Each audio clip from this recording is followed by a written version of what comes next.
Et la parole est à Claudine Schmid. Merci, Monsieur le Président. Euh, je vous remercie pour votre rapport dans lequel je me suis beaucoup retrouvée, sauf un point qui m'a quand même interpellée. Vous parlez beaucoup de la formation professionnelle, mais vous n'insistez pas sur la formation par alternance ou l'apprentissage, et cela a déjà été dit par certains de mes collègues.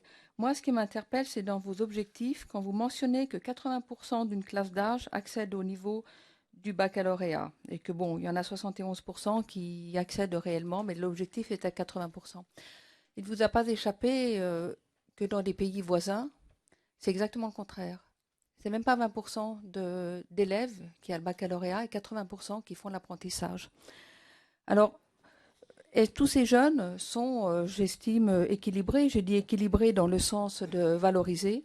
Et surtout, ils ne sont pas au chômage. Ils ont aussi une indépendance qui leur permet d'être indépendants financièrement de leurs parents. Alors, il ne faudrait pas que l'apprentissage soit réservé, si je peux utiliser cette expression, au secondaire, aux filières du secondaire, mais aussi au tertiaire, comme par exemple les banques, les assurances, le commerce ou l'informatique. Et cela pourra aussi contribuer à redonner les lettres de noblesse à l'apprentissage.